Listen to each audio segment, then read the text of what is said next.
Now to our celebration of Hispanic Heritage Month. This morning, we're taking a closer look at No Sabo Kids. That's a Hispanic person who isn't fluent in Spanish. Stephanie Ramos is back with the story. Hi, Stephanie. Hey there, Michael. Where was the accent? No Sabo Kids, right? Well, many Hispanics here in the U.S., Michael, say it is not necessary to speak Spanish in order to be considered Hispanic, but that doesn't mean the backlash doesn't exist. And this morning, some self-identifying No Sabo kids are reclaiming the language on their own terms.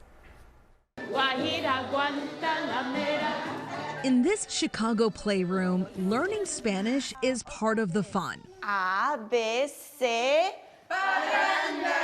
Vanessa Aguirre Avalos is the owner of Luna y Cielo Play Cafe, where kids are encouraged to embrace their Hispanic culture. We really want our children to be able to feel like they're represented, and we want to be able to support those parents who want to raise their children bilingual. The second-generation Mexican-American called herself a No Sabo kid, a self-identifying Hispanic person that isn't a fluent Spanish speaker. My parents didn't want my brother and I to know Spanish growing up.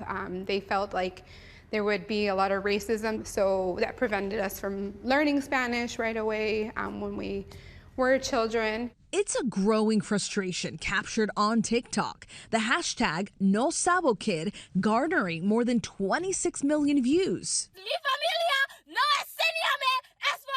My mom didn't teach me Spanish. Not knowing Spanish was a huge hole in my heart. It's a stigma felt by more than 54% of Hispanics who say they have been shamed by other Hispanics for not knowing the language, according to a new Pew Research survey. About 24% of Latino adults say they can only minimally carry a conversation in Spanish, or not at all. With about 65% of third generation or higher U.S. Latinos experiencing the same. Spanish is everywhere in here. It's part of the culture. Dan Burgess is the founder and managing director of Burgess Institute, a language school that currently serves more than 600 students. One of those students is Julia Botero. I've been asked by people if I'm a real Latina. At 40, she decided to take adult Spanish classes after losing touch with the language over the years.